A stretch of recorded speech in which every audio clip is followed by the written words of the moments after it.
What is up, America, the world, the universe? It's House Divided on Orange Bloods Live. Do us a solid. Hit that thumbs up button. Subscribe to the channel. We do love it when you do that, although it's not imperative. Just keep coming back. That stuff is really all that matters. Also, this video brought to you by Texas Card House and the amazing people at Hijack Poker. They're the title sponsor of our show. Hey, man, I'm literally on Hijack right now playing in a tournament as I record this show because multitasking and only giving Chad 75% of my attention is what I specialize in. Although Mr. Hastings, and we should let everybody know, you got to be inside the state of Texas if you want to play this. But it's real cash against real people. I'm in a real tournament right now. In fact, Chad, at my table, I'm the chip leader. Are you now? I mean, that could go real fast. Very nice. But in this tournament that I'm in right now, as we record, I'm in 22nd place overall. But first at my table. That is awesome. Best of luck. As always, I expect 85% focus out of you, but I know I'm going to get 75%. So that's maybe less. The good news for you, Chad, is we're talking recruiting today. Yes, which I know you could do while playing poker, cleaning the house, and thinking about Liverpool. And you could still talk recruiting. Well, we're going to do our best not to throw Liverpool into the mix because at that point, things could get a bit shaky. Right. Because that really, whenever I start doing the Liverpool stuff, it's all of my focus. But nevertheless, Chad, things are about to start picking up on the recruiting side in 2026. It has the Longhorns coming off of the #1 recruiting class in the country. Official visits have begun. Guys are starting to make decisions, which came to a head last night or yesterday when the #1 prospect in the country, Jackson Canwell, an offensive lineman, committed to Miami. And it was long suspected that he would go to Georgia. And it feels like at the very end, Miami came in with the biggest offer. Now, look, Mario Cristobal is a Jedi master with a reputation with regards to the offensive line and offensive linemen. If you'll remember, Kelvin Banks was going to Oregon before, and Cam Williams was going to Oregon before that whole thing fell apart. But he gets Cantwell yesterday. And honestly, I was, our new partners at On3, because On3 bought Rivals. So I found myself on On3 a lot lately, just kind of checking out their stuff. And take a look around. Nothing. Hey, man, they're new partners. Like, we need to just let it sink in that Rivals and On3 are in bed together. And how you doing? And find out about the in-laws. Nothing wrong with that. There's also a little bit of incestuous stuff going on there, considering most of the On3 family was Rivals family originally. So I'm back, Sooner Scoop. But I was combing through this. On one hand, I'm thinking about Texas Longhorn football recruiting specifically. And we know that Texas is coming off the #1 recruiting class in the country. We know that the last thing that Texas football fans would do, I think, after the last few years is panic in May when it might look like things are going a little bit slow. It might look like is Texas going to have the same type of class that they've had in the past. And I clicked on this article by On3 because it was basically Chad Simmons and Steve Wiltfong, two of their national recruiting guys, picking of the 5 stars that are kind of on the board. They went one by one and kind of gave projections based on the way things look right now. What was so interesting to me is that Texas, Chad, looks like a runner-up or a bridesmaid or something like that with so many guys. And yet we know they're going to get their guys. Yeah. So we're talking about only guys who have not committed. Correct. Five stars that have not committed yet. Yeah. And look, Texas is off to a really good start. Diabell, arguably the nation's top quarterback. He's certainly in that discussion. But then you start going kind of position by position. And I just think it's really interesting that as we know that things will pick up for Texas in June. That's when the official visits start. We know that they have picked up a ton of momentum in June in each of the last few years. We also know that from an NIL standpoint, although they will make exceptions, they generally like to wait until later in the year. We saw this with Justice Terry basically on signing day, where Texas wasn't the pick. Nobody thought he was going to end up at Texas. What did I keep telling you guys, Chad? Here in Texas and Justice Terry, and don't sleep on that. I'm telling you, there Texas feels very confident. So I'm looking at the names, I'm looking at the projections, and what I find myself trying to figure out is who it is that Texas is going to get that nobody thinks they're going to get. Yeah. Okay. Who's going to be in that last push? Because back in the Charlie Strong days, Texas fans had reason to believe sometimes that, okay, the finish could be really good. Charlie did that a couple, but with Steve Sarkisian, it's at a whole new level. They're playing like this. They're performing like this. And he's hitting the finish line and recruiting in a big way. So you're trying to figure out who in the stretch run is gonna end up at Texas. That's gonna make everybody just nod and go, "Oh, here he goes again." Well, the one guy that Felix Ojo, the offensive tackle, is the one guy that there's a real strong consensus that even though the Ohio States of the world are injecting themselves into the conversation, and this kid's already taken 3 official visits going into this weekend. I mean, he's doing the tour. Yeah. And he's been to Ole Miss. He's been to Colorado. You know, you look at some of the schools on the list and you go, oh, okay. Yeah. Felix. By the way, Catch, he took an interesting 3-city tour. He did, as you mentioned, he went Ole Miss, Tech, and Colorado, if I'm not mistaken, and got to Colorado and saw all those mountains after being in Oxford and Lubbock and went, oh my God, look at all this. Like he couldn't stop talking about the scenery in Colorado. No, and if you'll remember, like back in the day, Texas Tech used to fly their kids in at night. Yep. So the kids wouldn't be startled by the landscape and the like flatness of it all. That's so right. To go to Colorado. Yeah. But look, 2 of those 3 schools, Texas Tech and Ole Miss, schools with big NIL reputations. Texas Tech is kind of on the rise. Mm-hmm. So curious, you know what I mean? That right. I think that there is some concern that, oh my goodness, how much will this cost Texas? There was some talk that Texas Tech threw a $5 million deal towards Ojo. Oh, geez. And that's probably not crazy, Chad, when you think about what 5 stars are getting. I think that's what Canwell just got. Now, from what I understand, these deals are always over the course of 3 years. So if you think $5 million, that's not $5 million for a freshman year. Correct. Okay. That would be $5 million over 3, which is 1.7-ish. Gotcha. And that is about where we've seen, I think, 5 stars live in the last couple of years. And if Jackson Cantwell is the number 1 player in the prospect in the country, it wouldn't surprise me if that number is in that ballpark. Keep in mind that all of my sources keep believing that eventually NIL costs will go down, that eventually there will be a world where it's not quite as costly for all these schools. I need to see that to believe it. But as things stand right now, that's kind of the going rate. You're going to be in the 5-6 million range over this course of 3 seasons to get a lot of these guys. And I think I think all of these schools are going to have that kind of money for Ojo. So in the end, I really think if everybody's offering a lot of money, does it really come down to the most money, or does it really come down to everything's kind of even on the money front? So let me pick the place that I want to go to the most. I don't think Texas will be outspent for Ojo. He's the most important prospect after losing Fasusi a year ago, that I fully expect that he will be the guy. Now, from there, we start going through some of the names that I looked at on these On3 projections. And linebacker Tyler Atkinson out of Georgia is the guy that Texas is interested in, but they're not really at the top of that list as much as they would like to be. And you keep scrolling through there and you start, okay, well, what about, let me just real quick, Catch, staying with an offensive line vibe. Does a name like Turntine or some other name appear in their discussions on this stuff? No, because he's not quite. We're talking about guys that at this point are a little higher. Okay, these are not quite 5-star yet.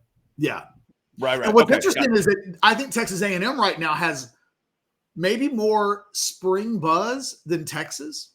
Like I'll give you an example. Lamar Brown, the athlete out of Louisiana, getting double projections for LSU at the moment, but everybody kind of conceding that Texas A&M is seriously involved in this and isn't a team to sleep on. I think one of the top names that Texas fans have their eye on, and this one is really interesting to me, the tight end, Mark Bowman. I know that you would have had conversations with Jason Sukumal about him on the recruiting hour. Everybody expects that he's going to end up at Georgia. He visited Texas. It felt like Texas had made a lot of momentum, and they are the childhood favorite. Careful, right? The dream school, if you will. But he then visited Georgia again, and now Georgia has the momentum going into the official visits. It's Georgia and Texas, it feels like, for the 5-star tight end. But the overwhelming betting favorite is Georgia. And yet they're not Georgia has another tight end that they are a 5-star favorite with, Caden Protho, another kid out of Georgia, a tight. So probably more important for them to keep the 5-star local guy at home than it is to necessarily get the 5-star out-of-state guy, although maybe Georgia just thinks they can get both of these guys. Again, another guy that the Longhorns are trying to get into, but Georgia is the favorite. And the one thing that's interesting, and there's some quiet confidence behind the scenes at Texas with regard to Bowman. And if we're talking about guys right now that nobody is predicting that Texas is automatically going to get, but that they ultimately will, Bowman could be an interesting guy. And I'm going to call this the Justice Terry rule. At some point, Texas will make its move with Mark Bowman. And when they do, Georgia could already have a commitment from Protho. If, just like what happened a year ago with Jackson Terry, Justice Terry, when Texas got involved in the NIL, they came to Terry with a pitch that if Georgia had matched, it would have impacted their entire recruiting class, especially their defensive tackles. So what we ended up seeing was that Georgia kind of bowed out with Justice Terry. And in the end, Terry was listening. Okay, dogs, what do you got? And Georgia was like, if we give this to you, we're now in a position where we've got to do that for the rest of the defensive tackles. And they were terrified of that. It's just not what they wanted to do. And so they didn't. And Justice Terry came to Texas. I wonder how difficult it will be for Georgia to afford 2 5-star tight ends in the same recruiting class. Are you going to spend $4 million on tight ends? Are you going, you know what I mean? Like, yeah, it is. Right. You're really going to have to get some 12 personnel going if you're doing that. By the way, Chad, I just went all in with Ace King pre-flop in this tournament. Yes. I got called all in by Queen Jack. Yeah. Guy hit a king on the river to make himself a straight, and I am left with 0 chips as things stand right now. It's disappointing. Pay that man his money. If you were wondering how my chip lead at my table was doing, not great. That's rough. So I think silly me playing the best hand. How dare you? Look, if we go back through some other positions, you look at Xavier Crowell, the running back out of Alabama. Texas Texas would love to make a dent in that. Alabama is the school to beat. Derek Cooper, another guy that at the running back position, you wonder who's going to make a run there. And just one by one, Texas. Real quick for a distinction there, Catch, if I'm not mistaken, according to like the Rivals rankings, for people that don't know, this is broken down 2 ways. Crowell is the number 1 running back in the class, if I'm not mistaken, and Cooper is the number 1 all-purpose back in the class, right? Yep. They separate those 2 things. No, exactly. They do. Yeah. And, it was one of the things they did when Bijan was a running back. By the way, one of the things I don't like about the Texas Card House hijack thing. What's that?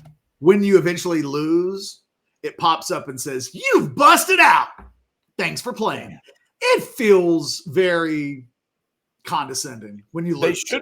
They should put a little meme up of KGB throwing the Oreos against the wall. Like, that's what they should do. Did I lose, or did that guy just suck me out? And like, did I bust out, or did he suck me out of my chips dry? I don't know. Anyway. One of those two. One of those two things. I'm out of the tournament. So now you have my complete and undivided attention. Beautiful. I definitely, it's funny you mentioned running backs. I definitely wanted you to talk about the running backs. Before we do that, let's pay some bills here on House Divided. We're glad you're enjoying a Wednesday show. Let me talk a little sinus and snoring specialist. It is that time of year when things are really starting to warm up temperature-wise, but people are starting to make trips. You want to make sure you're sleeping good, resting good, you're feeling good. There's so much going on right now, but you also want to make sure if you've had allergies your whole life, or maybe you've been in the Austin area for like 5-8 years, and what happened? Allergies, right? It's part of it. You can get rid of them for good. I did it back in 2017. I have never regretted it. They can test you for 50 different allergies at once. There are no needles involved. And then they develop a treatment to just easy little drops. It's allergy drops. Put it under your tongue. You hold it there for like 30 seconds. You swallow it before you go to bed. You're good. And over a 2.5, 3-year period for me, my body developed the defenses. I didn't have to worry about allergies anymore. You can do the same thing. Whatever your situation is, they've got all kinds of options for you. 601-0303. Securely call them or text them there, or go to sinussnoringent.com. There are cool videos with Dr. Slaughter to explain more about what they do. Sinus and snoring specialists feel clear, rested, and healthy. Make sure you tell them you heard about it here on Orange Bloods Live. Okay, Ketch, you were talking about Crowell. You mentioned Crowell. You mentioned Cooper.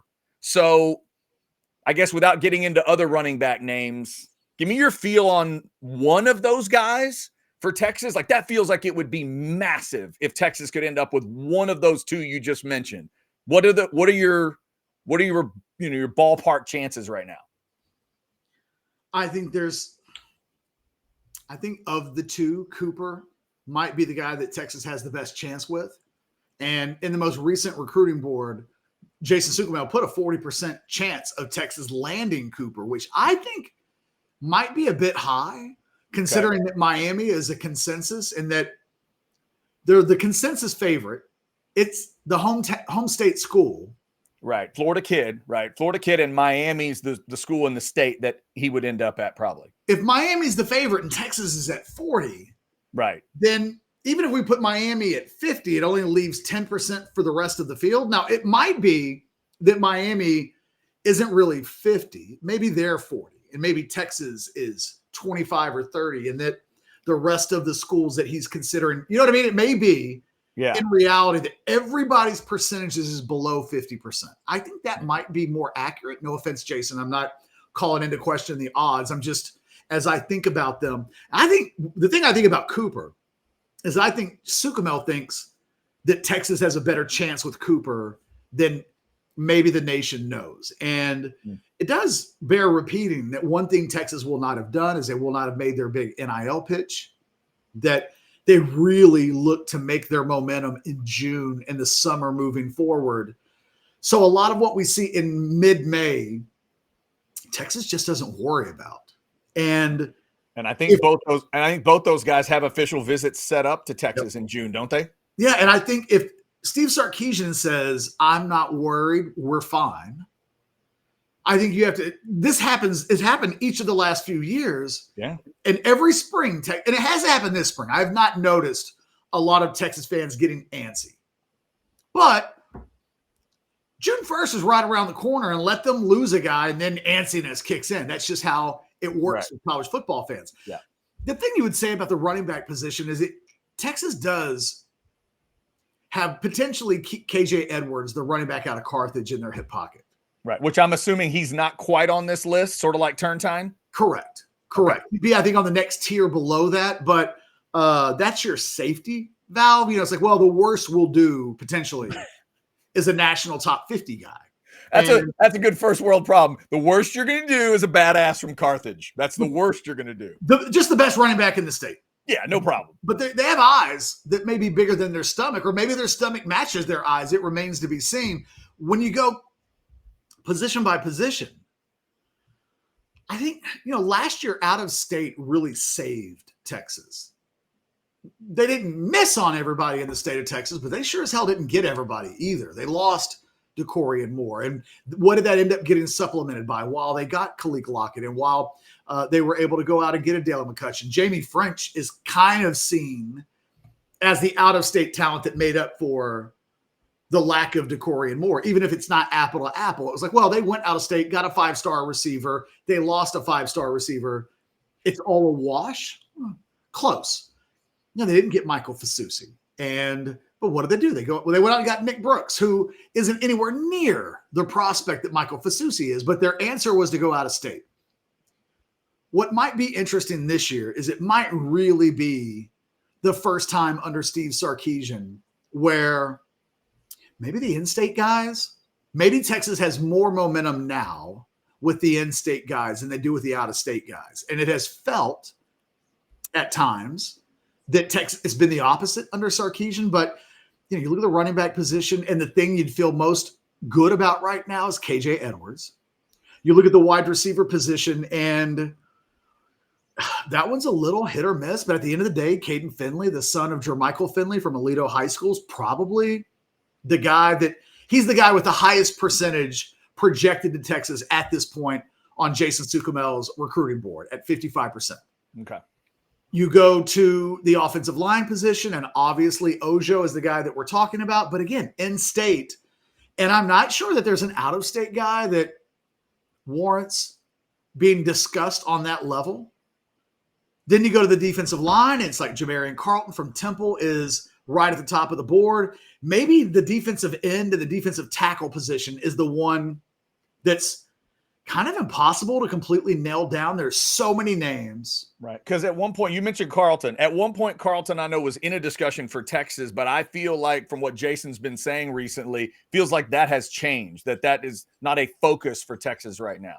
Everybody on the defensive line board is basically 35% or below outside of Dre Quinn, the edge player out of Atlanta, where he's got Texas with a 55%. But, outside of Carlton, everybody else at the edge position is out of state. And when you look at the defensive tackle position, kind of the same. If you look at the defensive tackles on Sukumel's board, there's about 10 of them on there. None of them are in-state guys. And you look at the defensive end position, there's about 15 guys on that list, and only one of them is a Texas kid, Jamarian Carlton, like you mentioned, and he's not necessarily a guy that is a priority at this point. Right. Linebacker,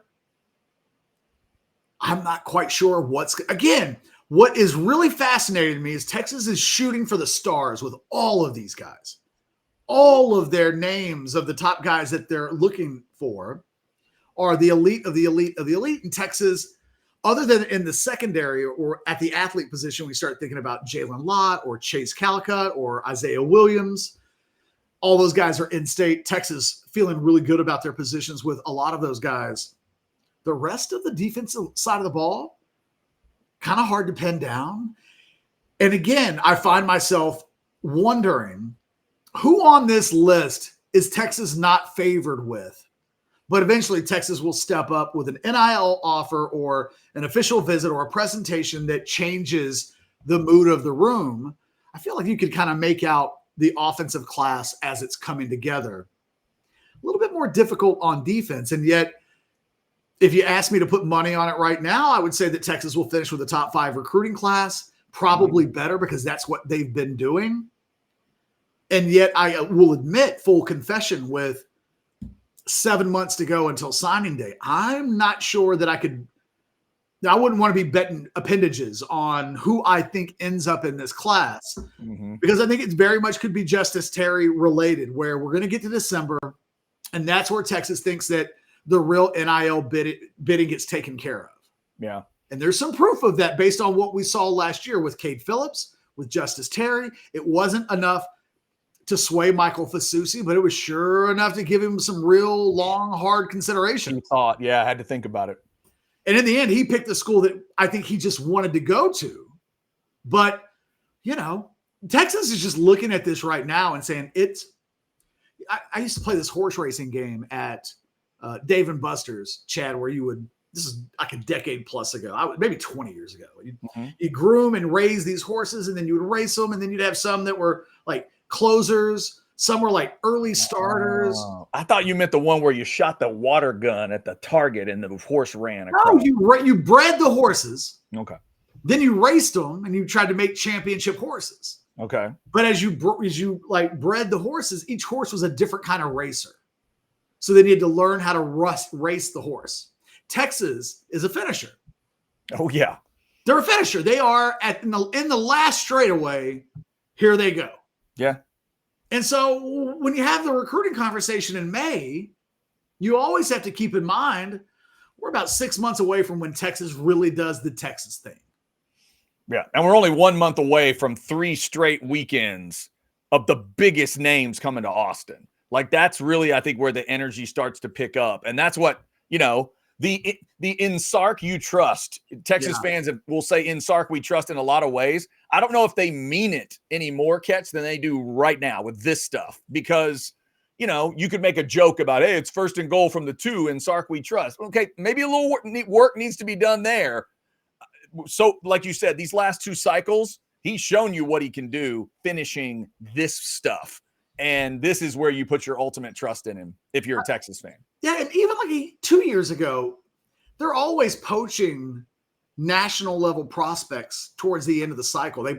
Although Aaron Butler hasn't been a guy at the wide receiver position that's made a dent so far, that was still a national top 100 guy that they essentially flipped out of nowhere at the very end of the recruiting process. Yeah.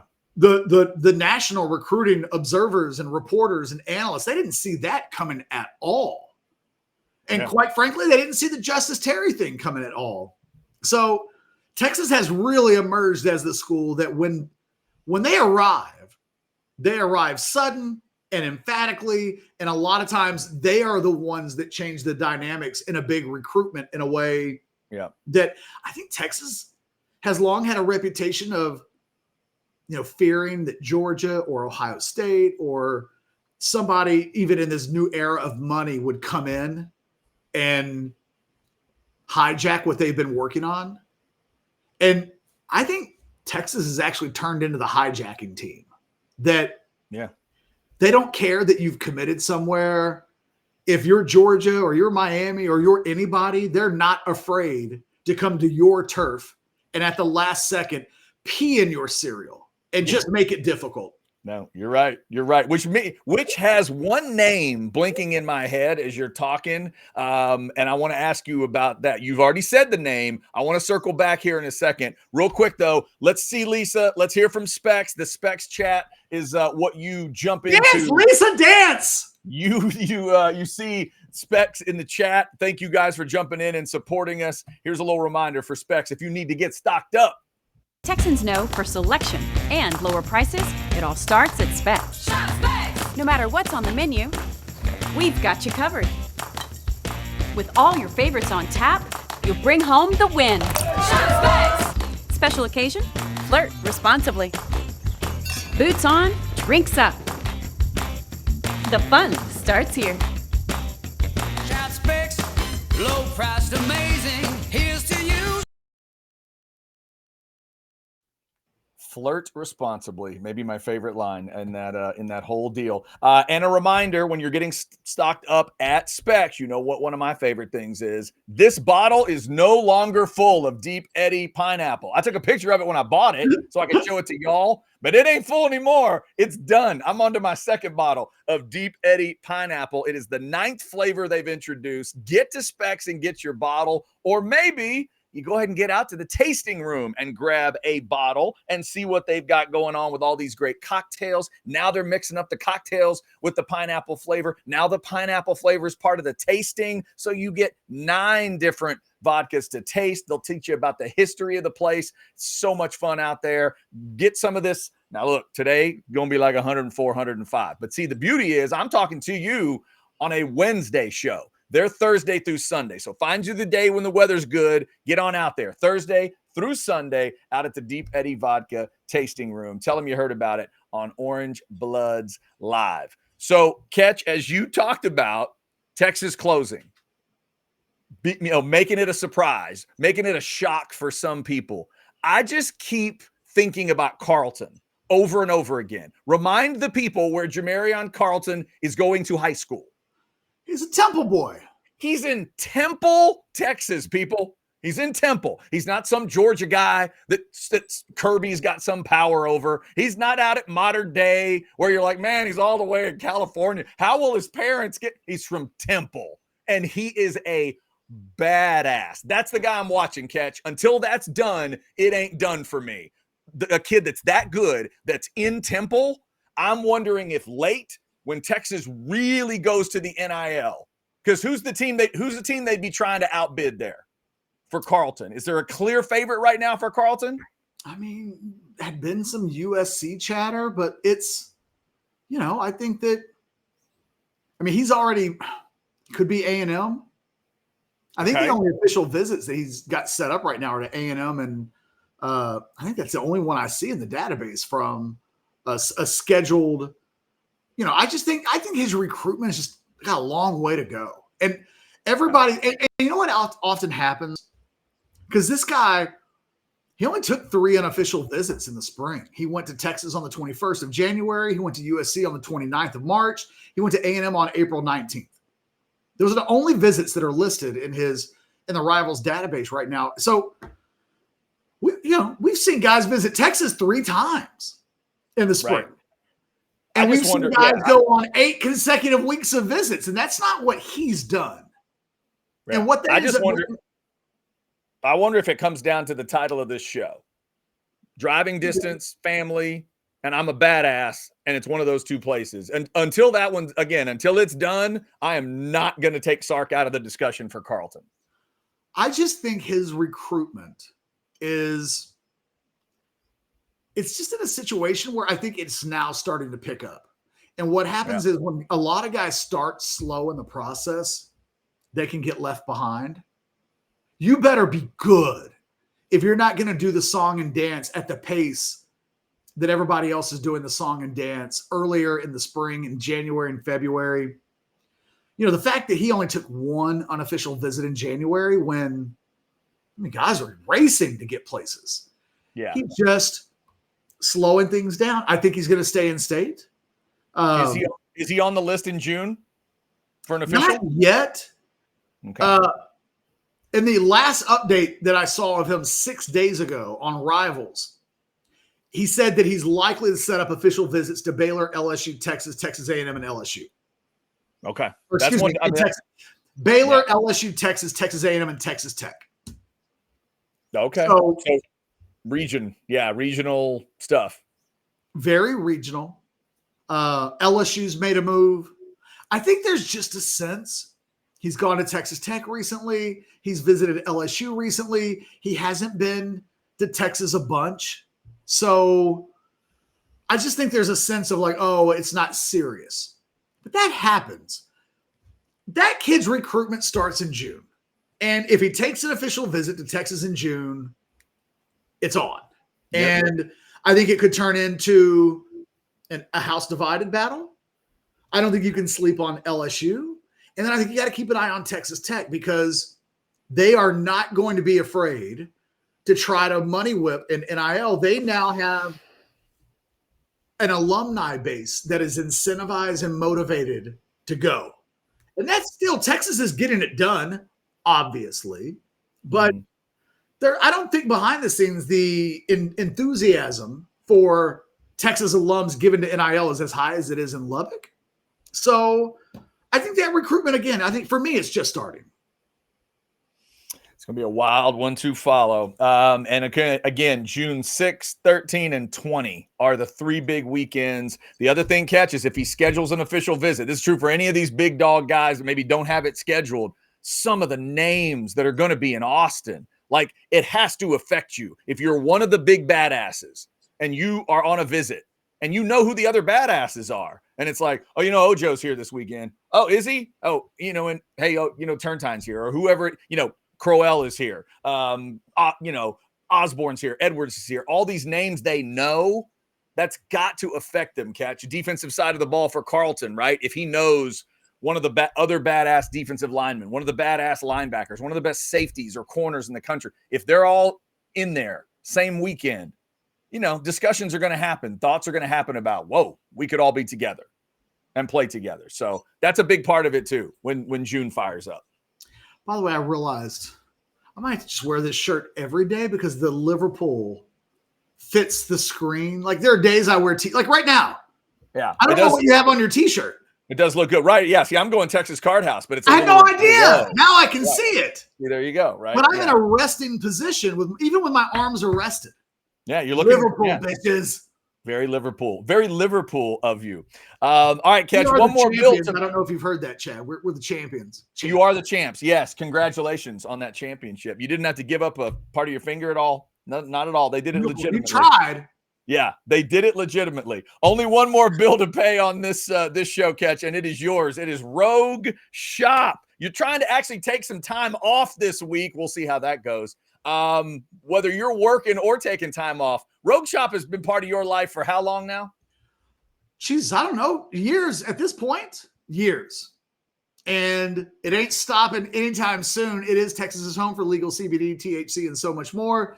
The thing is, they've got a quiz that you can take that'll help you find out what products might be best for you. Maybe it's a focus issue. Maybe it's anxiety. Maybe it's sleep. Maybe you're in pain and you just need to get some of the CBD topicals, the salves, the things that will really help take the pain away. Look, go find out. Take the quiz. Go shop and check out the website. It is, I always just have fun clicking on things. Like right now I'm on the website. I've clicked on the Delta 8 products, and here go the gummies. Here go, there's a hot chocolate mix, which I've never had before, and I need to keep my kids away from should we were to purchase that. But they've got flour. They got a little bit of everything. They've got pre-rolls. They've got the things that will make you have a better day. If you want soap, they can buy some soap. You want bath salts. They got bath salts. They've got stuff for you. They've got stuff for the missus. They've got stuff for the family, the grandparents, whatever it is. Everybody can be a little bit happier with a little bit of Delta 8 and a little bit of Rogue Shop in their lives, Chad. Wait a minute. So in the last couple of weeks, I've learned that Rogue Shop has Skittles and hot chocolate. Is that true? That's true. Skittles and okay. I'm getting a list together. I'm getting a list together. That is exactly true. Holy moly. All right, Catch. A lot of good recruiting stuff in this show. Anything else jumping out to you as you're looking at the article you were talking about or Jason's updated info? Anything else we need to hit here? No, I think we're good. I think we covered the full spectrum. And I think just from the recruiting discussion, I think that the moral of the story is when you shoot high, when you big game hunt, when you're marlin fishing, you got to be patient. You don't automatically go on the boat the first day. Right. And hook the marlin. And I think that that's what we're looking at with Texas is Steve Sarkisian has shown us that there's a way that they operate. And it's unconventional compared to, I think, the way that most of the rest of the nation, the way Texas does it is not the way Georgia does it. And I don't think Texas cares. I think they feel like, well, nobody may be doing it the way we're doing it, but nobody else finished with the number one class in the country last year. So you guys can kick rocks because nobody else is them. I mean, nobody else is exactly who they are. And I think that it's just as we watch, and again, for me, this was all triggered yesterday by the number one player in the country, Jackson Canwell, announcing his decision to go to Miami. You know what I think Texas would say to that? That kid's not committed. That kid's committed in June or May. And if that kid partly committed because Miami offered 5, and that was the most that anyone was offering. Okay, well, now everybody knows for the next 7 months, that's the number to beat. Yep. And oh, by the way, everybody thought this kid was going to Georgia. He went to Miami, and the suspicion is money played a huge role in that. Now, Canwell is like, oh, no, I love Miami. It was all about Miami. I was always Miami. It's where I want to go. Okay. Throw $1 million on top of that and make it 6. Anybody. And we'll see what happens. And I just think that we've talked about this before. There's a part of Texas that if they were in it with Cantwell, they'd rather he just not commit at all. Or don't commit to Texas this early. Because what it means for Texas is that they then have to babysit and play defense. And what Texas is best at is being on the offensive. But once a kid commits to you, you are in full-on defensive mode against every program coming after them, and it's hard to be. You won him. He committed to you. Your offensive worked. How much more offensive can you be once the kid? So that just from a state of mind standpoint, Texas almost really does prefer that kids make their decisions late so that they can always just stay on the offensive and do what they do. They don't want to do this thing where Canwell commits to them and then 3 or 4 schools are still trying to get a Canwell. And all they do is whisper the same talking points into the kid's ear that are anti-Texas. And when a kid's, who's been getting that treatment on the Canwell front for months has been Georgia. Now it'll be Miami.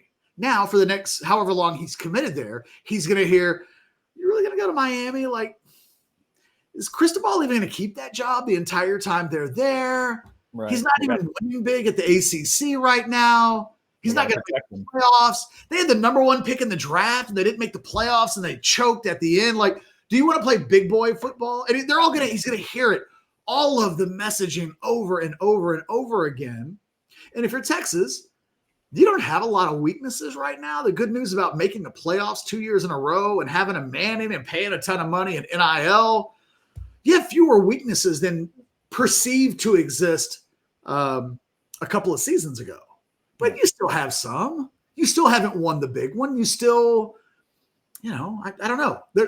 Whatever they will be, teams will try to chip away at that. And that's what Miami will have to deal. Like, if you ask me, do I think Cantwell signs with Miami? I've not been knee deep in that recruitment because there's no Texas participation in that.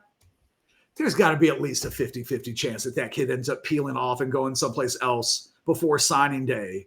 And when you know that's true, there's just no reason to overreact about anything right now. If I'm telling you that the number 1 player in the country can commit on May 14th, and would I even be shocked if by June 24th he flipped his commitment? Probably not, because that's the day and age that we're in, and all this will do is tell other teams that were really in on him, okay, now we know.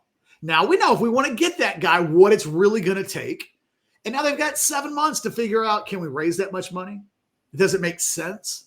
It'll end up happening late in the process. There will be schools that have reserved money for positions and players, and it won't get spent because they won't have landed guys. So you might find at Texas Tech late in the recruiting process, it's like, we committed to spending $10 million in this recruiting class, and we've only spent $5 million. What should we do? What do we need? You want to try to make a run at the left tackle? What if we pay him $2.5 a year and $7.5 overall? Oh, those are the things that we'll be watching, I think, from here on out. All right, believe it or not, our goal this week is to do shorter recorded shows so that Ketch can actually take some time off. So we're going to wrap, no buy or sell on this show, just good recruiting stuff. Thank you all for liking, subscribing, getting your notifications, jumping in the comments and the chats. We appreciate it. And catch all the great content on Orange Bloods Live. Y'all take care. Stay cool out there. See ya.